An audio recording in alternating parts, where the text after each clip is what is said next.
I'm pleased to welcome Stacey Abrams to Politics and Prose. Abrams has been recognized nationally for her work to register voters of color in Georgia and to build Democratic support in the state, as well as her programs to recruit, train, and hire young people. She has been endorsed by Emily's List and civil rights legend Congressman John Lewis, and, in addition to her political career, is also a successful entrepreneur, nonprofit leader, and award-winning author. In her newest book, Minority Leader, Abrams provides a personal and empowering blueprint for outsiders who seek to be the ones in charge. She urges that the key to success, regardless of scale or target, is not only your passion, but how to turn your thoughts into actions. Minority Leader shares practical strategies and personal stories, all insights that can help any outsider who exists beyond the structure of traditional white male power. Gloria Steinem writes, Stacey Abrams has everything you want in a candidate: a good legal mind, experience in governance, and a deep knowledge of poverty and hard work. If you read Minority Leader, you will discover she also has the superpowers of inspiring trust and knowing how to organize. You will have her as a friend, and you will want her as your governor. Now please join me in welcoming Stacey Abrams.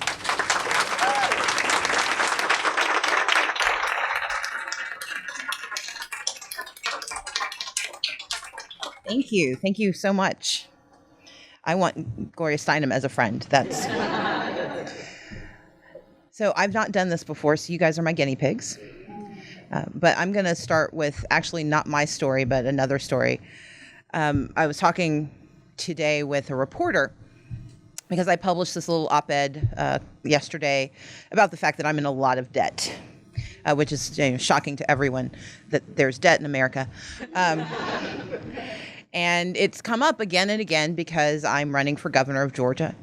And while it was not a surprise to me that I would have to talk about it, there is something very specific about writing down all of the ways you owe people money. And there's several pages of it. Apparently, I've made lots of friends across a range of places.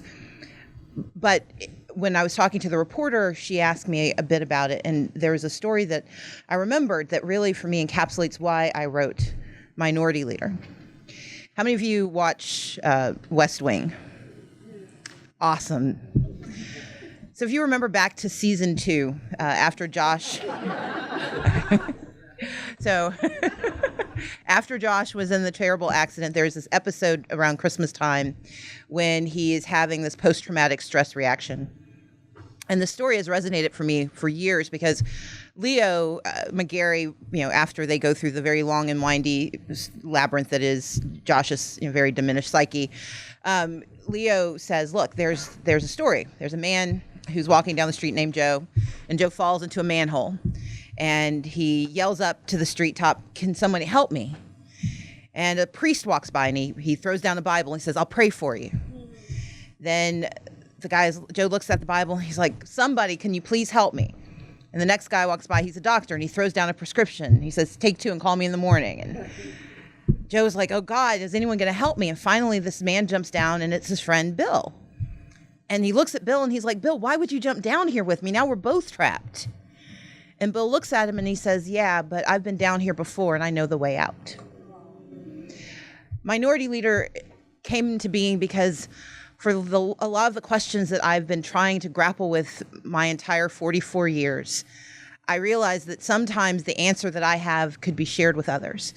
And that whether it's talking about my debt or my ambition, my wants, my needs, my dreams, the things I'm not supposed to have, there's so many people who never get to ask the question, who are so trapped by what they've been told they are, they never know that they have the right to imagine more. And so I want to be the Bill that says, I've been down here before and I know the way out. Because in 25 days, I will stand for office as a Democratic nominee to become the next governor of Georgia. Thank you.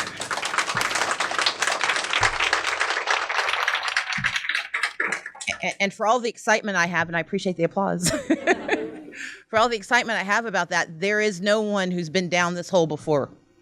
There have been 2 black women who've ever served as governor, both by appointment. Barbara Jordan for a single day, and I apologize for forgetting her name, Valerie, and I can't remember her last name, who was governor for a few days in Wisconsin. But both of those women came upon that job not through election, but through appointment. But their stories never get told. In fact, I'm ashamed that I don't remember the name of the woman who broke barriers in Wisconsin, because too often our stories are buried. They're left behind. They're ignored. And if you are a person who is considered an outsider because of race, because of gender, because of your economic strata, because of your region, there's so many ways, based on your sexuality, there's so many ways we find ourselves marginalized, our stories not told, and therefore we can't find a bill to tell us how we get out. And I've spent a lifetime trying to find those stories. I read obsessively political biographies because for years I didn't know any Black women who did what I want to do. I know Shirley Franklin, who is an extraordinary leader, but Shirley Franklin's story is not the story of becoming a governor. I know Barbara Jordan's story, and while she served as governor for a single day, she never aspired or ran for statewide office. Shirley Chisholm made an attempt, but it was 50 years ago that she arrived in Congress, and to this day, most people don't remember what she did and why. And so I've had to cobble together stories for myself to figure out what I could be, what I should see, and how I had the freedom to want these things. And when I realized that the book wasn't written, I did what my mom, the librarian, told me long ago. Somebody hasn't written the book you want, write it yourself. And thus came Minority Leader. Minority Leader is about how we start at the beginning, how we start with ambition. Because too often we're told our ambitions are too lofty. But worse, we're told never to have them. And it's never said that explicitly. There's never, you can't dream. There's just often a little caution on your dreams. And after a while, because of habit, you stop dreaming. You start compromising before you let the thought take shape. You tell yourself, well, that's too much, or that's too big, or that's not for me. A few weeks ago, or a few months ago, I was being interviewed by another publication, and I mentioned this spreadsheet that I have that you'll read about. In fact, I'll help you create your own in the book. A spreadsheet I created when I was 18 years old, when a stupid boy broke my heart. I was righteously indignant, and I'm going to stop for a second. There are a few people standing in the back. There are seats. Please come, take them.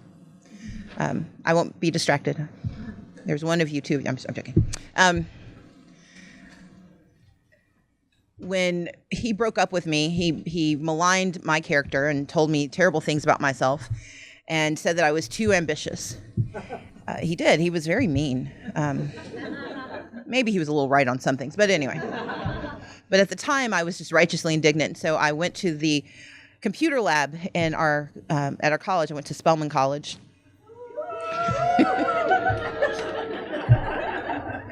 So I went to the computer lab. Please, you can come in. You're good. So I went to the computer lab, and I was using something, for those of you of a certain age, you will remember this product. I used Lotus 123. And in the dark of night, started typing out my plans for the next 40 years of my life, because that's as far as I could think. And on that list, I put on there that I wanted to be a millionaire, that I wanted to become the mayor of Atlanta, that I wanted to write novels, and I laid out everything I was going to do. And what I've done for the last 20 years is I update my spreadsheet. It is very methodical, almost, Android-like, but it has helped me organize my path. But it's also helped me clarify my ambition. Because it's hard to dream of things, one, when you don't know what's possible, but two, when you have no way of getting there. And one of the challenges for marginalized communities is we don't have pathways.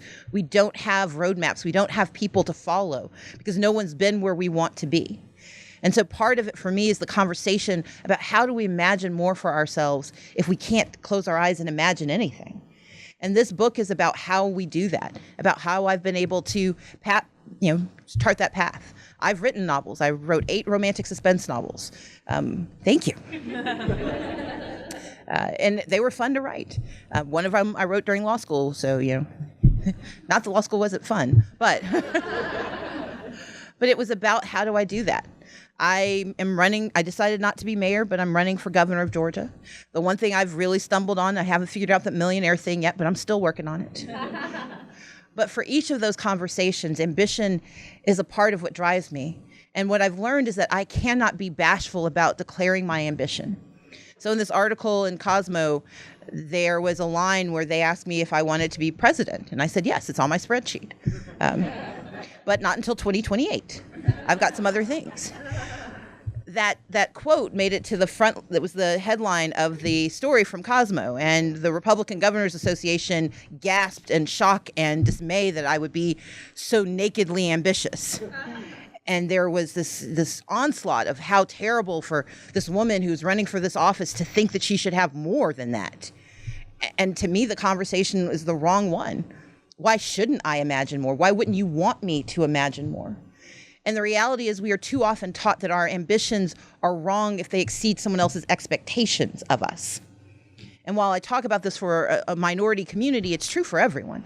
Until we own our authority and our power and our right to want more, we're always going to settle for less. But what couples with ambition is something that is very real, and that is fear. We are told not to be afraid from very early on. We're taught to be afraid of fear. We're taught to dismiss it, to ignore it, to treat it as a weakness. And I see it as a strength, because if you don't know what you're afraid of, you're about to get in trouble. Fear comes from a place of warning. It's your psyche telling you something's out there. Sometimes you are paranoid because they are after you. But the issue is, how much power do they have to stop you? But you can't figure that out if you never allow yourself to engage the initial conversation. And so I want to talk about fear, because fear is real. There is a real fear for me when I decided to stand for office to tell people about my debt. Because there are those who, and they've told me so on Twitter very, very aggressively, will never vote for me now because I don't have money. And that's harm. That's harmful, and it sometimes is shameful, because it makes me worry that somehow the decisions and choices I've made disqualify me from the things that I want. And there's sometimes internalized fears. Am I not good enough for this? Or the fear that I'm both good enough and not enough, because I can do the job, but what if I make a mistake and I ruin it for everybody else? Those fears are real and resonant, and they hold us captive. And sometimes the paralysis is impossible to break through. But one of the things about fear is that once you confront fear, you can befriend it. You can turn it into an early warning system. Not one that you ignore, but one that lets you know when you're starting to stray from where you want to be. And I think it's a critical piece of how we find power and hold it. And then I talk about money, because money is a big part of everything. Money controls almost every conversation we have from the moment we get to this earth. Money matters. And I'm very, very comfortable with the notion that I have been poor for a really long time. I've gotten very good at it. Because even when you have money, sometimes poverty is just around the corner. Because there's a very big difference between income and wealth. And a lot of us have good incomes, but we have never seen wealth. And until we understand the difference, we can't confront it. And the reality is, for those of us who have income but not wealth, our income is not our own. I was reading a response to something I'd written, and someone said, yes, when you get that first good job, what you hear in your community is, we all got this job. And that income that was for you now becomes the income for your families. And if you're a woman, the expectation is that your income will be supporting everyone and everything. But it is layered with some impediments, because if you're a woman, your income is, up to, usually at least 20% less than the guy who has the same job. If you're a woman of color, it can be half as much. And the reality is, it's never going to stretch as far, because the number of people who rely on it grow exponentially as you move forward. But again, letting that conversation stop us from trying to achieve power is wrong, because real people have real lives, and we have obligations to understand and contextualize money and its power very early on. But one of the challenges is we don't talk about money. The conversations we refuse to have in our families: money, sex, politics, religion. When you don't talk about things, they take on this aura of power and oppression. And for so many of us, because we never talked about money, we don't know what to do with it when it shows up. We don't know how to handle it when we mess up. And then we stop ourselves from trying more things because we're afraid to fail. And because we don't have the freedom to fail, because money matters and those mistakes matter. For me, the opportunity in 2018, in the midst of what sometimes seems like being trapped in a dystopian novel on page like 200 every single day, is that we have a little bit of time to think about other things, what we will do when the apocalypse is over finally. But it's also about having the opportunity to think about what world would we create if we knew we had power. What would you do if you knew there were no impediments to what you could accomplish? If you knew that the things that people tell you about yourself aren't true, that the things that you believe for yourself are possible, and that the ability to get there is real. That's the kind of world I want us to imagine. That's the reason I want to be the governor of Georgia. I want to be the governor of Georgia because I've been down that hole, and because I know what it's like to not know how you're going to make that mortgage payment. I know what it's like to try to convince the power company that you sent the bill last week and that maybe it just got lost in the mail, because you know that the water company got the same check and only one of those checks will clear. I know what it's like to know that you have a brother who has challenges and troubles that you can help him with, but you know that by helping him, you're going to have to delay something that you really need. We all make these choices. They can be monetary, they can be moral, they can be personal, but they're all real. And we have to have leaders who believe that that reality is a shared reality and that obligation is a shared obligation. I tell the story of my father. My dad was a shipyard worker when I was growing up. My mom was a college librarian. And yet, despite being in what are considered middle-class jobs, my parents barely managed to make ends meet. Because despite the fact that they had the requisite education, my parents were still Black and they still lived in Mississippi. And in that space, my mother, despite being a college librarian, sometimes made less money than the janitor who cleaned the college, even though she held a master's degree from the University of Wisconsin. And my father had a bachelor's in history from Tougaloo College in Mississippi. And yet he could not get a job in an office because my father is dyslexic. And learning differences for so long have been disqualifying from opportunity. And so my dad worked as a shipyard worker, moving boxes and helping build ships and never quite making it to the middle class that he aspired to. And yet my parents raised the six of us. I'm the second of six kids. They raised us to understand that we had obligations, that we had opportunities, and that our capacity was never going to be diminished by our lack of economic reality. Our first job, they told us, was go to church. For them, faith was important because faith is free. Faith is very free. But it was a moral framework that helped center us, because my parents believed that poverty of economy does not equal poverty of the spirit, that you could not have money, but you could still be rich in what you could do and who you are and your understanding of your space in this world. That was their lesson to us. But they also told us that our faith did not disparage other faiths, and our faith was never to be used to discriminate. Which is why I sometimes get confused when I hear people using the same Bible that I read. I think sometimes they need to go buy another copy because theirs are missing some pages. But what they grounded us in is this notion that faith is something that you defend. You defend others. You are a shield for the vulnerable. You are never a sword to strike others down. The second job they told us was that we had a job of education, that you had to go to school every single day. My dad, as I said, was dyslexic. He didn't learn to read functionally until he was in his 30s. But he managed to memorize his way through school because he never missed a day of class. And then he met my mom, and she essentially helped him coast through. But what my father wanted us to understand is that he went to class every day because he knew that there was always something new for him to learn. What my parents would say is, you can lose your job, you can lose your house, they can take your car, but no one can take what's in your mind. And because of that, they sent, in a single generation, my parents went from being, my mom, the only one of her 7 siblings to finish high school, let alone go to college and graduate school. My father, who's the first man in his family to go to college. My parents produced my older sister, Andrea, who's a PhD in cultural anthropology and a college professor. My sister, Leslie, who went to Yale Law School and is the first Black woman to be a federal judge in the state of Georgia. My brother, Richard, who also struggled a little bit with a learning disability, but finished at Payne College and is a social worker who works with foster care children. My little sister, Janine, who has a PhD in molecular systematics and evolutionary biology. I do not know what she does. She does something for the CDC, and they like her, and they keep her there, so yay, Janine. But we have a brother named Walter. Walter is equally brilliant. Walter went to Morehouse College. But my brother Walter struggled with drug addiction because he had an undiagnosed mental illness for almost 20 years. And it wasn't until he was incarcerated for the first time that we found out that he was bipolar. But in a single generation, my parents broke so many cycles of poverty. But you can't break everything, and you can't fix everything in a single generation. And what my parents raised us to understand was that education was going to not save us, but it could solve problems for us, and it could create pathways for us.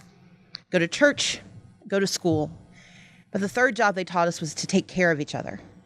And that commitment to taking care of each other for them extended beyond our immediate family. It was about how do you take care of the world around you, which seemed to us sometimes a bit absurd because we would remind them, we are poor as we go to volunteer. Sometimes we didn't have running water. Sometimes the lights got cut off. Sometimes we were on that really orange commodity cheese that they used to give you. But what my parents would tell us is having nothing is not an excuse for doing nothing. And they would wake us up to go to soup kitchens and homeless shelters, to juvenile justice facilities. They would take us to nursing homes. My mom once had us teaching kids to read in the parking lot in a public housing facility because they wouldn't let us inside. Because my mom believed that no matter how little we had, there was someone with less. Our job was to serve that person.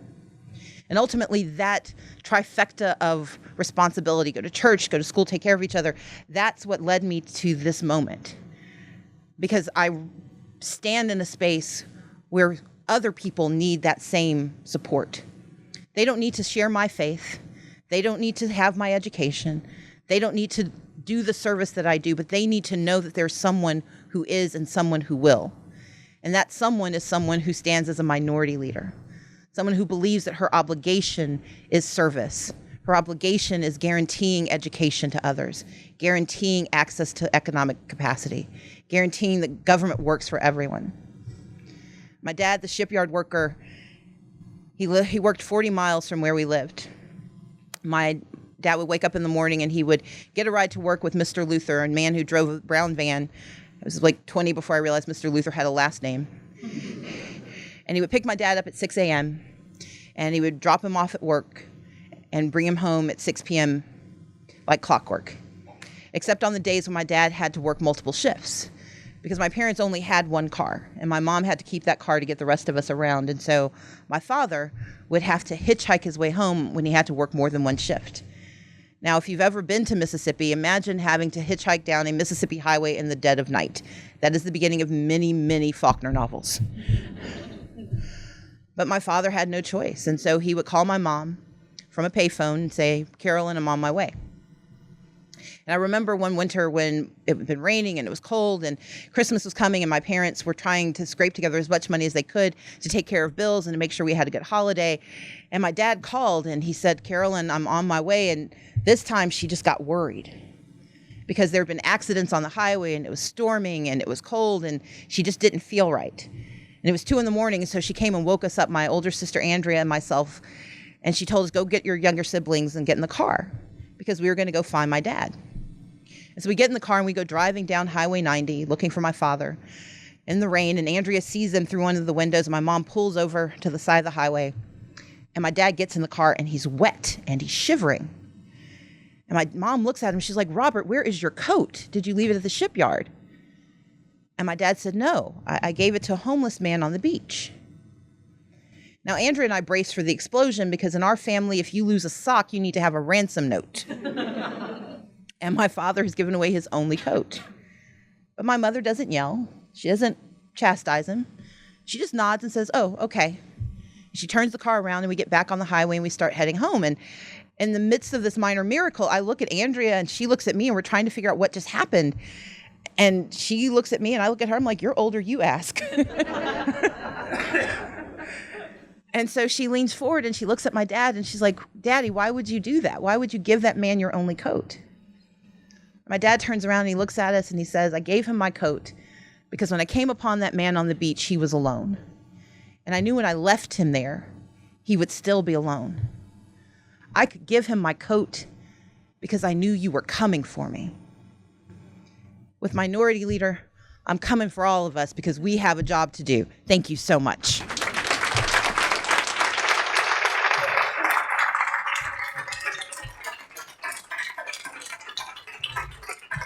Thank you. Thank you so much. You are a fantastic communicator. And if I lived in Georgia, I would vote for you. Thank you very much. Unfortunately, I don't. So I guess my question is... Yeah, do that in the microphone. So we live in a country where 52% of white women voted for a completely unqualified candidate against a woman who may have been the most qualified. Mm-hmm. So what do you tell young women in this room in high school or college about their dreams and what they face to take on the leadership? Part of the challenge that Hillary faced, part of the challenge that many of us face, is that we have been trained not to believe that qualifications for women are actually the qualification for the job. We are told, in fact, I have a whole slew of reports that tell me that I have to be both qualified and likable, but not too likable so that people don't think I can do it, but not so qualified that people are afraid of me, but just likable enough and just qualified enough. And I've got to do that, well, not being too black, but be sufficiently black. I have natural hair, which causes some consternation. But if I don't change my hair, then I seem inauthentic. But if I do change my hair, I seem more accessible. So at a certain point, you're just like, I'm just going to sit still.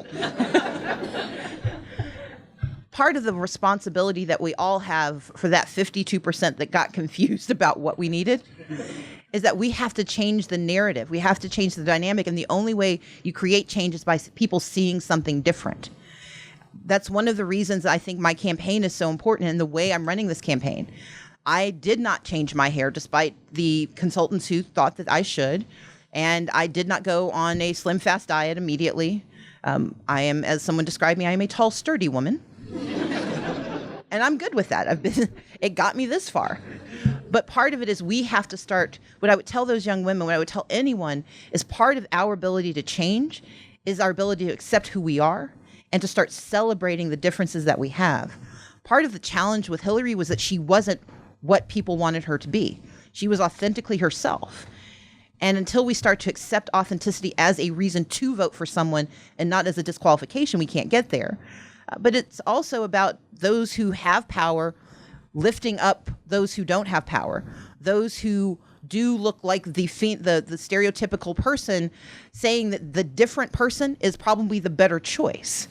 Because we are conditioned by our communities to accept the word of those who seem to have all the power, and that typically is white men.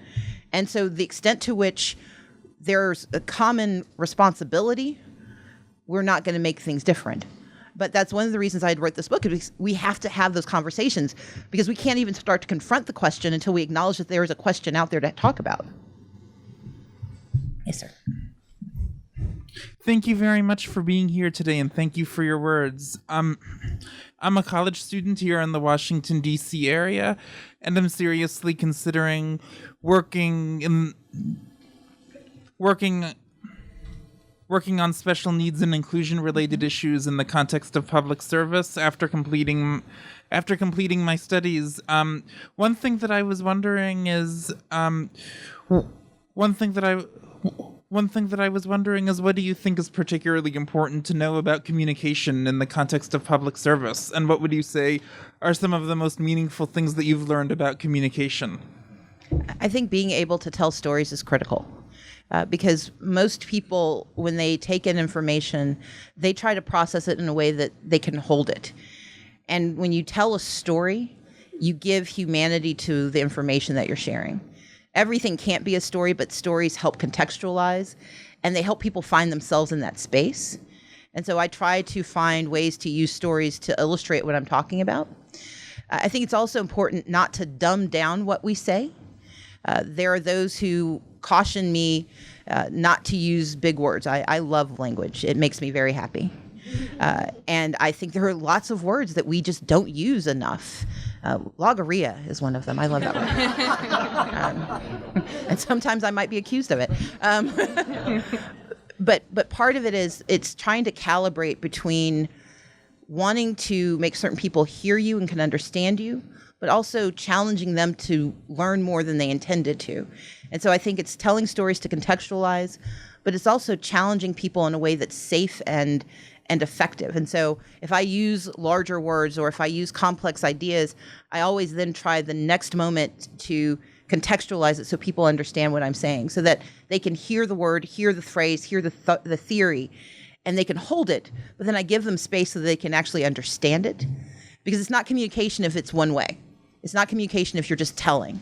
It's only communication if people can then take it in and use it. People like to tell stories. They like to appropriate stories. I did at the very beginning of this talk. It was a great story that Aaron Sorkin probably heard at a bar one day. And I used his story to start my story. And I want someone to use my story to start their story. And I want them to take the complex ideas that I have about stereotype threat, about being fearful, and use that to tell their own story, because I think you have a story to tell and you have a lesson you want people to know. And so it's giving yourself the space to give them a story so they understand it, and challenging them to learn more about it when they do. Yes, ma'am? Oh, okay. Somebody talk. Hi. So I'm particularly struck by your background as an author, because I think so many times that young people are looking towards running for office, they're scared of presenting anything that could at one point be twisted in a political campaign, and particularly romance, which is got such lovely opinions about it all the time. Was there a point when you were publishing romance novels and knowing that you wanted to be a politician where you were worried about how that would present to the public? And if so, how did you go about justifying it to yourself? I have been fairly aggressively not worried for a while. Fair.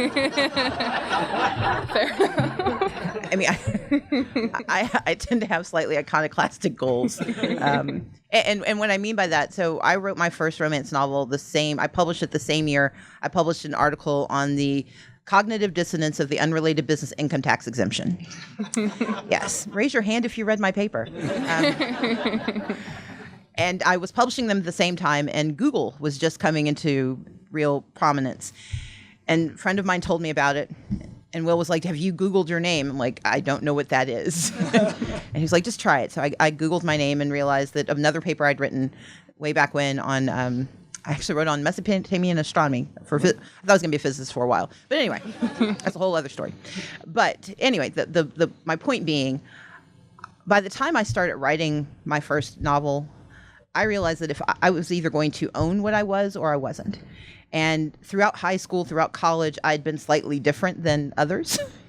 And I'd gotten to the place, especially in college, where I realized this is who I am. I'm never going to do something that is going to embarrass my parents.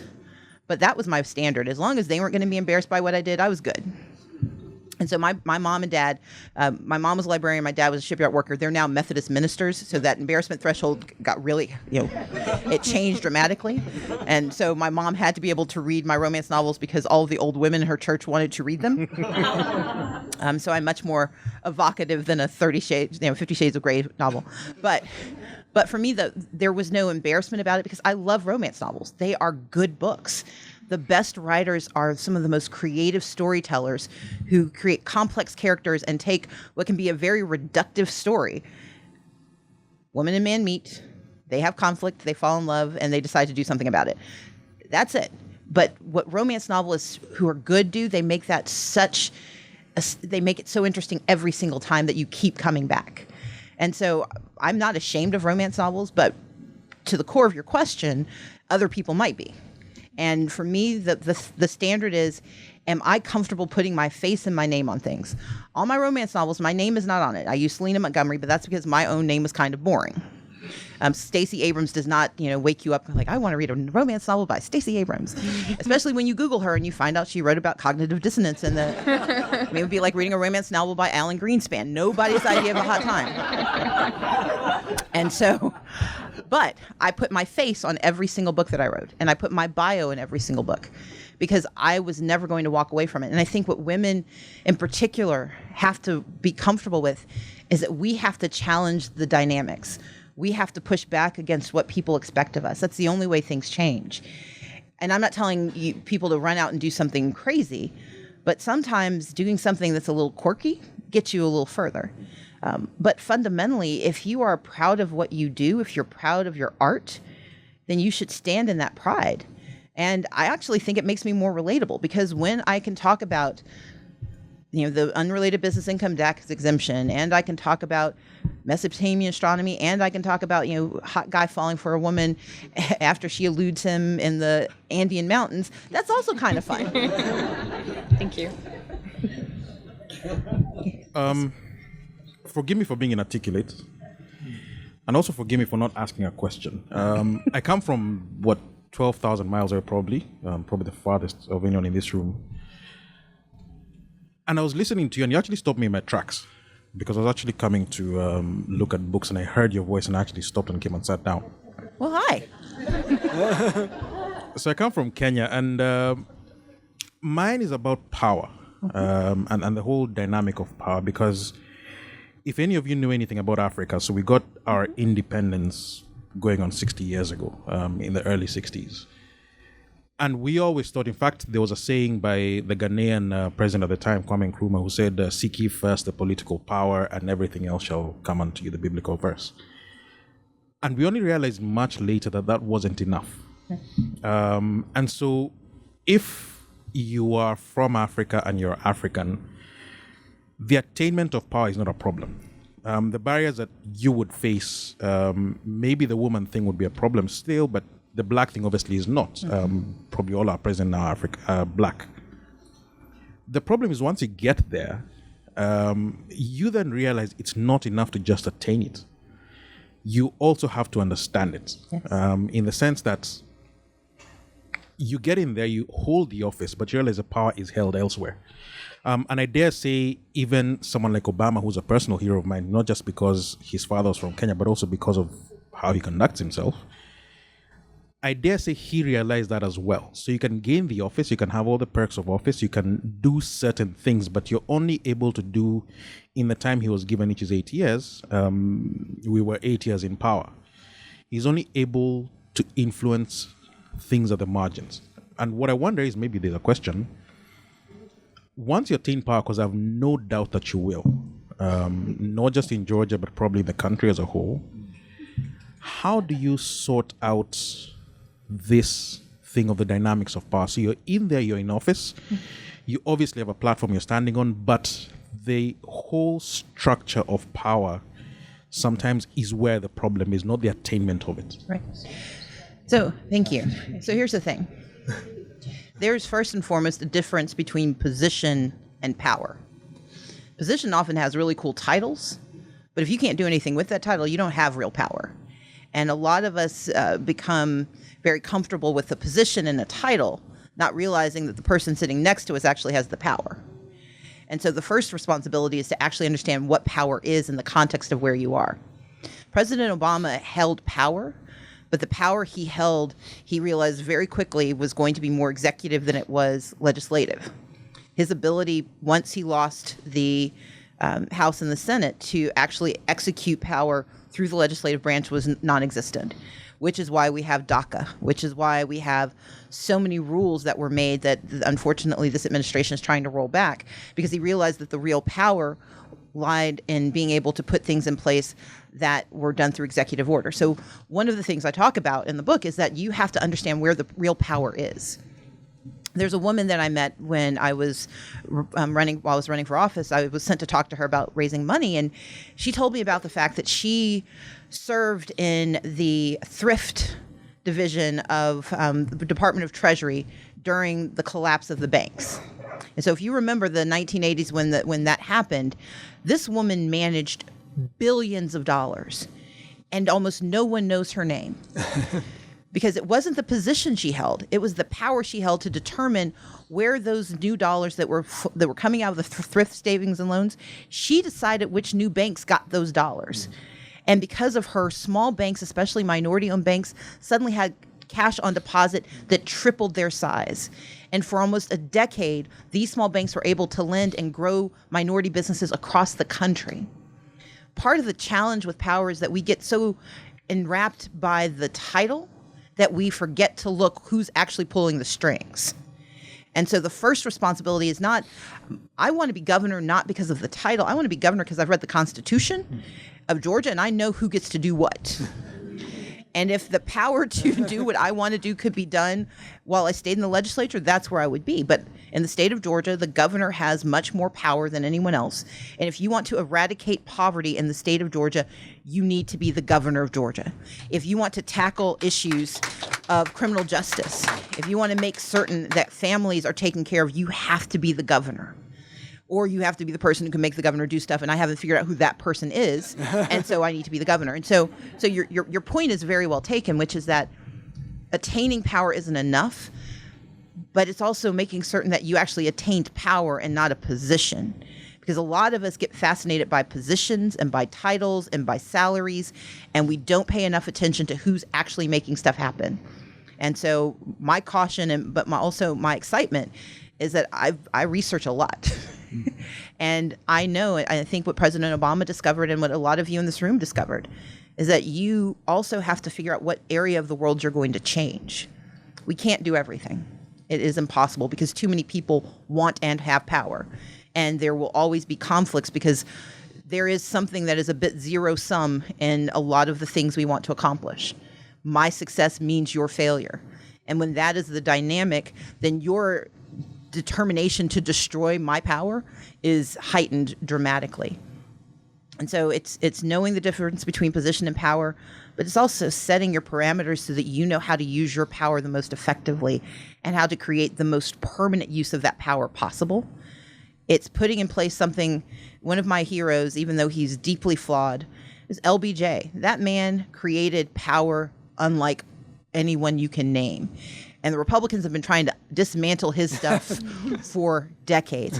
And if you think about it, he was really only in power for a few years. But it's taken them a long time to tackle what he did because he understood where power sat and he understood how to manipulate it, but he also understood how to sink it deep into the firmament so that you had to dig for a long time to pull it out. Yes, sir. You mentioned your love of political biography, and Stuart Eisenstadt was here last night talking about your fellow Georgian, Jimmy Carter. Yes. And part of the discussion revolved around Jimmy Carter's relationship with Russell Long.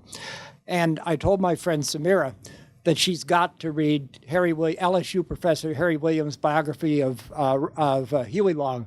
What other political biographies should I give to her? So the Huey Long one is perfect. Power Broker by Robert Moses, right. about Robert Moses by Robert Caro.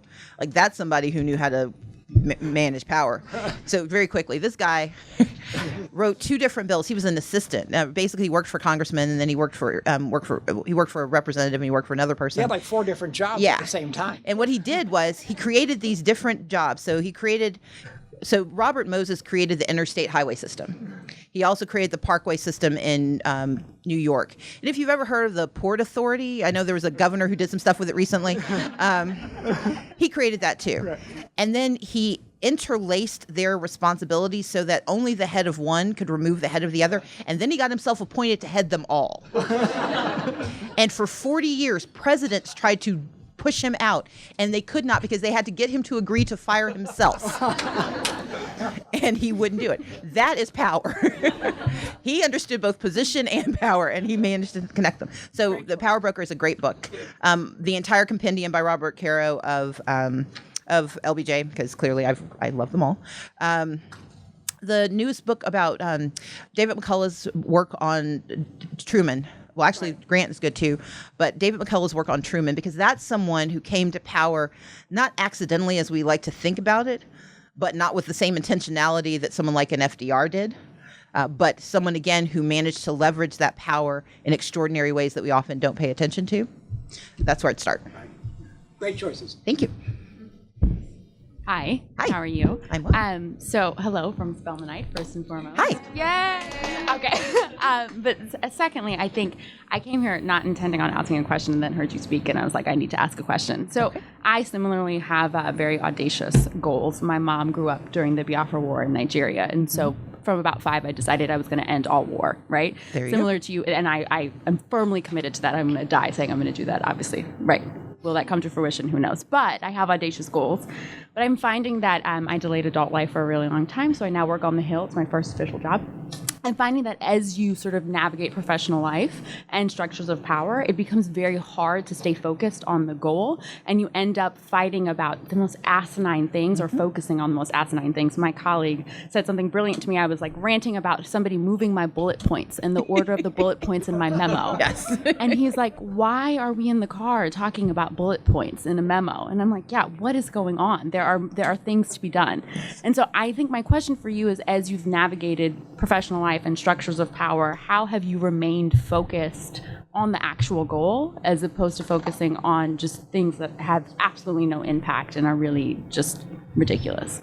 My spreadsheet. Okay, but here's what I mean. So the part of it is, part of the reason we get distracted is that it's easier to grapple with minutia than it is to grapple with the headiness of what we want. Yeah. It is, but it's also overwhelming sometimes. I mean, because the closer you get to actually being able to do the stuff you want to do, the more you realize, man, I don't know if I thought this all the way through.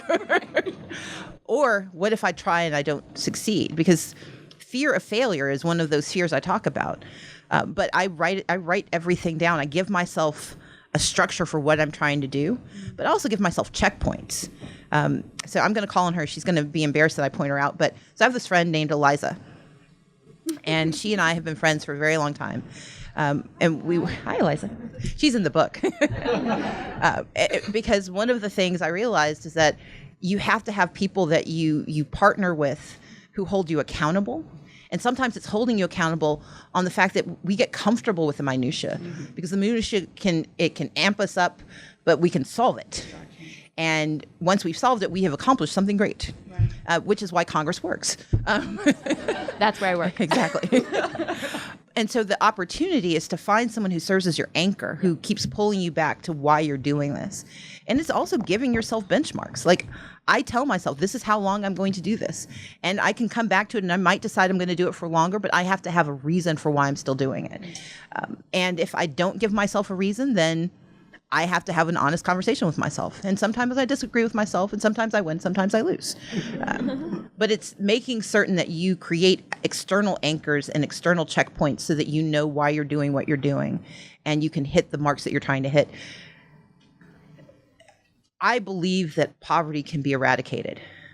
I believe I cannot do it alone. And so my job is not to eradicate poverty alone. It is to create the systems that then allow other people to help me do it. Because the other part of this, and I talk about this in the book, I've only started one business without a partner. And that was because that was the first one I started. But after that, I've always started businesses with partners because you want someone to balance you. You want someone to challenge you. And I'd rather have 50% of something than 100% of nothing. And so, but we are taught that you're supposed to be the person who solves every problem. You're taught to be the big brain in the room. I'm okay sometimes being the minor brain that kind of helped if it still gets the work done. But that takes a sublimation of ego that we're also taught not to do, especially as people of color, as women, because then you're are you diminishing yourself for all of humanity? No, sometimes you're just letting other people shine. And that's the last thing I'll say about this. So I'm in a primary, and the person running against me is running against me using a bill I asked her to carry that I negotiated for her to be successful with. She's forgotten that part of the story. And there are those who know what happened who come to me and they're like, are you upset that you did that? Because if you hadn't done these things and basically created space for her to be successful, you might be just coasting. And yes, sometimes I'm very bitter, but 90% of the time I'm not, because part of my obligation, if I'm authentic in what I'm saying, my job is to create space for other people to be successful. And sometimes their success is going to run headlong into mine. And they're going to want exactly what I want because I've told them that that's the right thing to do. And because I've created the opportunity for that to happen. And there's a humility that comes from that I think is a very helpful one, because it reminds me that when I get to be governor, because I'm going to beat her, but it reminds me that I also need to do that again and again and again. That if you only grow the people who will never challenge you, then you're just as bad as the people who didn't help you. Thank you. To start, thank you so much for your presence here and your desire to serve and tackle some of the big issues I had. As a little black girl from Jefferson, Georgia, your presence here is just so overjoying. And I know where that is. Yes, that's a win. We've grown. No, I wouldn't go that far, but yeah. Okay. not I'm teasing, politically. Yeah, go ahead. okay. But earlier tonight you spoke of ambition and what it's often coupled with this like fear.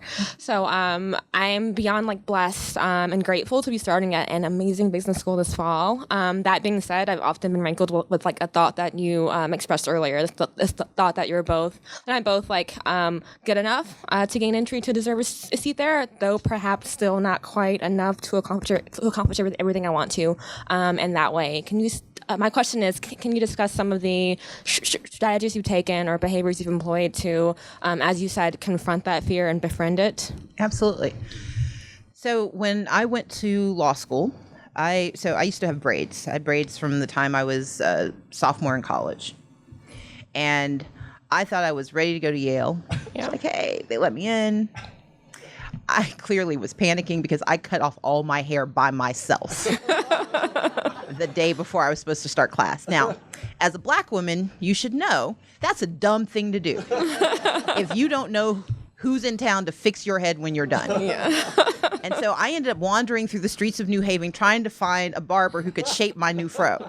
And the only thing I could find, because no black barbershops are open on Mondays, and that was the first day of school. And I'm like, oh, crap.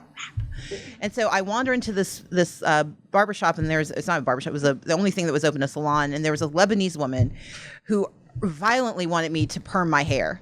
And I'm like, woman, I just cut it all off. A perm is not going to do anything. And then she tried to comb it with that little tiny comb. I'm like, that is going to break off in my head. Yeah. And it took like 2 swipes and it was done. And she went through like 3 combs before she realized maybe I need to upsize the comb. Yeah. But I say that to say that what I had ignored was the incipient panic that had been riding me since I got there, because I was not prepared to be there. I knew my GPA. I knew my LSAT score. I knew they made a mistake when they let me in. And I grappled with that. And finally what I told myself was, look, they may have made a mistake letting me in, but it's now my job to get out. Yeah. Your responsibility is not to understand if you're as good as anyone else. It is to be as good as you can be, mm-hmm. and to create space for you to understand what that looks like. When you're in a school that's as small as Yale, 170 students, everyone knows everyone else's business. And you're constantly judging yourself against metrics that are not fair and they're not relevant. And that's one of the reasons I do the exercises of telling myself what I want, mm-hmm. because it's easy to forget. You suddenly want a clerkship and you don't care. I'm like, I don't want to be a judge. Yeah. I don't really want to be a lawyer. Why am I worried about a clerkship that I'm not going to get? Yeah. It's because everyone around me is talking about it. You may or may not want to be the master of the universe and run a Fortune 500 company, yeah. or maybe you're going because you want to start a nonprofit that helps move capital to small businesses. Yeah. Remember why you're there.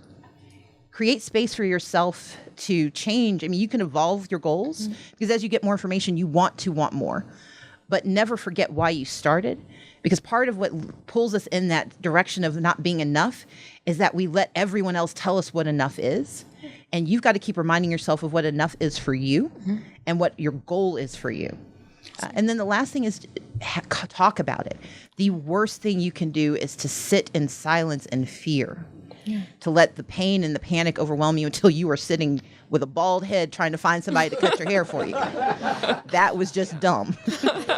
And I'm not saying have that kind of psychic break, but give yourself space to be afraid, because that's the thing I talk about. Fear is okay as long as it doesn't become the controller. Yeah. And so sit with it, understand it, talk to yourself about it, talk to others about it. Because somebody else is sharing that same panic, that same fear. They want that same help. And the goal is to find enough of those folks that you create friendships that help you move through this together. Awesome. Thank you. Absolutely. Yes, ma'am. I believe she was before me. I'm just going to go back and forth because I don't know when you guys pop up. And so. No worries. But I appreciate the fairness. This is a very fair room. You guys are really nice to each other. Thank you so much for being here and for your words. I really appreciate it. Do you prioritize racial integration and desegregation both in schools and in housing? And what are some of the strategies in your campaign to attack it? Sure. I do believe that we have to prioritize desegregation, but actually I think it's about prioritizing integration. There are some communities that are so divided that integration has to be part of the goal, but it's also equalization of resources and sometimes recognizing some groups need more. And that for me is really the goal. It is making certain, the phrase I use is that everyone should have the freedom and opportunity to thrive. And that means that if you are a poor person in Georgia, if you're a poor student, it's going to cost more to educate you. If you are a student who lives in a rural community, it costs more. If you speak English as a second language, if you have special needs, those are all communities that actually deserve and warrant more investment, not less. And so for me, there's absolutely, we know from the work of Hannah Nicole Jones and from others that integration and that racial desegregation is absolutely an imperative, but pursuit of that has to be done at the same time that we're still equalizing opportunity as we go. Because South is not exactly known for its success rate at this. And I don't want to wait for that, but I do want to make certain that we are driving the conversation every single day. So one of the reasons I also talk about how we treat undocumented students in our schools, because no one should be unprotected within our schools. And that's why I do not believe law enforcement should ever be allowed on those campuses. And we have to make certain that we're creating space for all of these children to have full and rich lives. And whatever that looks like and however we can get there, that's what I'm going to pursue. But I also have to confront the reality that I will be the governor of what will be continue to be largely a Republican legislature, and none of them look like me. And so their instinct towards my goals will not be shared. And so the question becomes, how much can I do with the power and opportunity that is embedded in the governor's office in cooperation with the legislature, but sometimes without convincing the legislature that they agree with me. Yes, ma'am. Okay. If you are in line, you are in good time. Yes, ma'am. So I apologize if this comes out a little convoluted. I've had a little bit of time to think about my question, and I think it's got it in a little. But I work here in DC at an education nonprofit, and am originally from southern Missouri, not too far north of Arkansas. Mm-hmm. So coming from a community where most of our politicians pronounce the name of our state wrong. There a lot of communities sometimes have an idea that education and authenticity are at odds. And having relatives in Georgia, I know that that's one of the struggles that Georgia has in some of its communities. How do you combat that coming from a clearly education-loving family and a state that sometimes isn't always supportive of that? So what you're asking me is, look, we often disparage that which we don't believe we can have because it then diminishes our sense of loss when we don't get it. I didn't want that. That's ugly, even though I coveted it for a long time. Education is one of those things when you come from communities where generationally your education is not helpful. It doesn't lead to what you're taught it will lead to. You start to dismiss what it is because you're afraid to want it. And you're afraid to want it for your children because it will lead to more disappointment. That's one of the reasons my parents' story is so important to me. It's why I talk about it. My parents are exact proof that education does not guarantee you anything. My mom and dad did everything they were supposed to educationally, and they still found themselves working poor. But their commitment to education was that they wanted us to understand education for itself and not simply as a means to something else. And when people dismiss it as inauthentic, what they mean is I don't have it and I feel like I'm less because I don't have it, not because I don't want it. And so part of it is, and this goes back to the question the young woman asked about integration and equalization, it's making certain in Georgia that we guarantee you an education no matter where you are. My parents made sure we lived on the poor street on the middle class side of town so we could get zoned into the good schools in Mississippi. So I can take you to Missouri's and raise you in Mississippi. And what they meant by, but you shouldn't have to have a degree in cartography to get a good education. And for so many communities, the struggle to even guarantee basic education is so hard that it's just easier to say we never wanted it to begin with. Because people don't want to seem ignorant. They don't want to seem like they are less than. And so they create the standards that reflect what they have And so our responsibility, our obligation is to guarantee access to education everywhere. So it doesn't matter where you start, you still get the same opportunity. And that's how I approach it in Georgia. Whether I'm in North Georgia or South Georgia or Atlanta talking about education, I talk about it from the vantage point of we all deserve the education no matter what your zip code. Because the best way to make certain people want it is to make it accessible so they know they can have it. And that's how you start to shift the narrative back. Thank you. Yes, sir. All right. If you were the governor of Georgia. When? When you become the governor of Georgia. Okay. I'd like to know what you would do about Stone Mountain. And I ask that as a naive New Yorker in the 1980s who encountered the racism of the place and was intimidated by it, and then came back 25 years later and was fascinated by the multiculturalism and the de-emphasis on the Confederacy. So I grew up in Mississippi. I grew up where our state flag is the Confederate flag. I grew up in a state where when you were in elementary school, you were taken to Beauvoir, the last home of Jefferson Davis, and you see people in T-shirts celebrating as they step around the graves of slaves. I grew up with parents who raised me to understand the real history of the Civil War and post-Reconstruction, and I do not believe that the Confederate monuments that were created not in the immediate aftermath of the Civil War, but the ones that were created post-Reconstruction specifically to terrorize African Americans should have a place of honor on state land. I do not believe that is so. I do not believe there is any other community that would be asked to accept domestic terrorism and to honor it. My belief is that we have to contextualize that history, that those Confederate monuments need to be put in museums, and we need to understand that they were not created in the aftermath. There are a couple that were. They were created immediately in 1879, and other times there's one down in Columbus, Georgia, that was created to basically to commemorate the dead, but it was done right after the Civil War, and that I'm fine with because that really is a contextualization of history. All of the battlefield monuments, those should be state maintained. But the ones that were created simply to terrorize African Americans because they got too uppity during Reconstruction, the ones that were created and funded by the Daughters of the Confederacy and the KKK, much like the monument on Stone Mountain, those do not deserve places of honor. How we address it, to me, can be as far-reaching as putting additional things on that bas relief. It can be somehow changing the carving. I don't know. I'm not an artist. But I do know that we have to stop celebrating the terrorism of blacks in America. And we cannot do that unless we acknowledge what precipitated those monuments and why they're currently maintained. Thank you.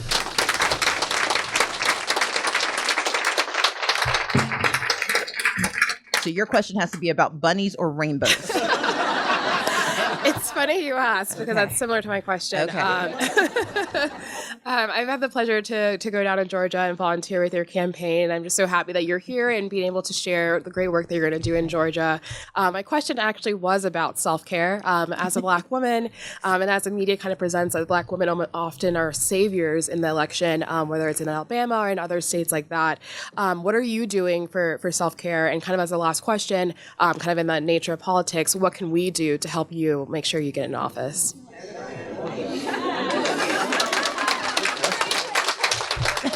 Those are bunnies, rainbows, and unicorns. Yay.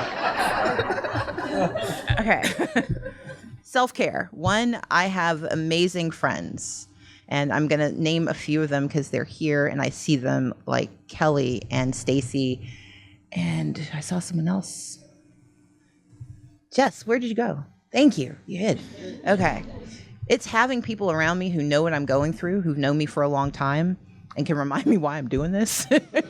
And it's helpful. It's helpful to have people who loved you before you started doing stuff, who remind you that they like you. That's one. I watch an inordinate amount of television. I really do. I love TV. It makes me so happy. And I read voraciously. I read everything. And I don't see that there's a contradiction between those two answers.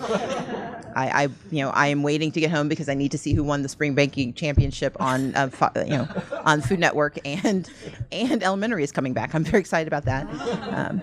Thank you. I know it's taken so long, dude. I was like, where did they? it needs the last season. Anyway, but yeah, and I read, like right now I am reading Where Peachtree Meets Sweet Auburn, which is a story about the civil rights movement and the intersection. It's an important part of Atlanta. I'm also reading a romance novel by Nora Roberts, and I'm very happy about both. And I'm reading about why it's called No Shortcuts, why our labor movements have failed in recent years. Anyway, so I read. What you can do to help. Buy my book. Tell other people about it. But it's doing what you've done. It's volunteering, signing up on our website. Someone over here had a really good answer. Donate. There you go.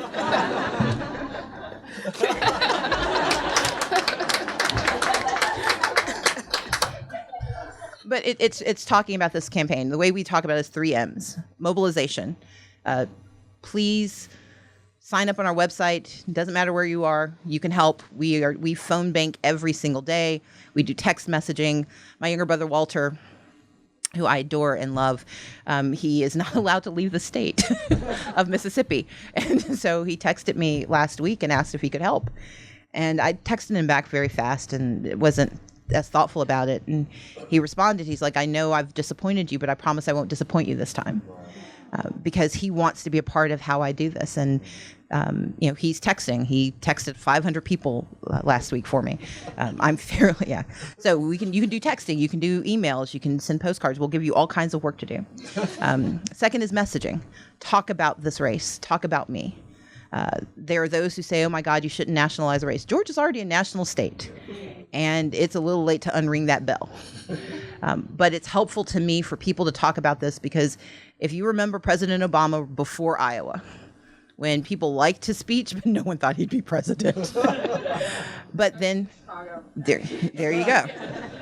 But it was when Iowa happened that it became real for others that it could be so.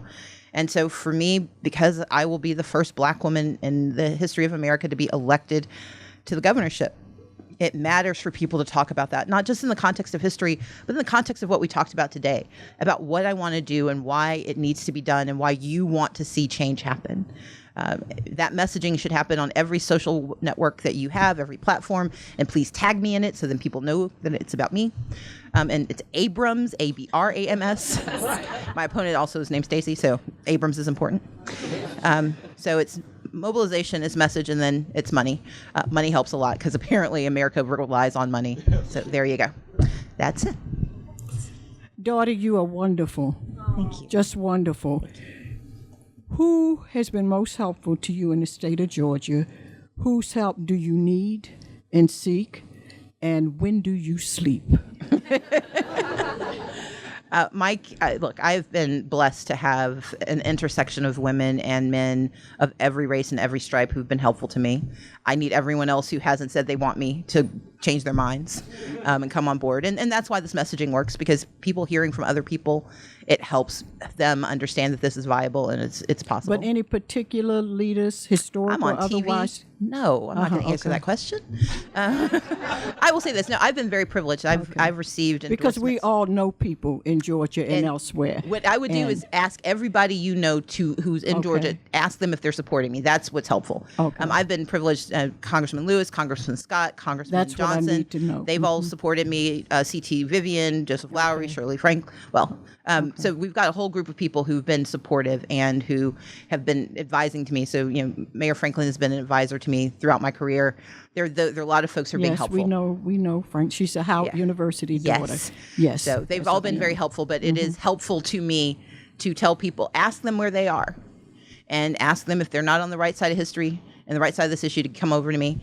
And I do sleep. I don't sleep as much as I should, but it's probably in about 2 hours, I will be taking a nap because they got me on a plane to New York in the morning. So thank you guys so much. No, thank you. Thank you.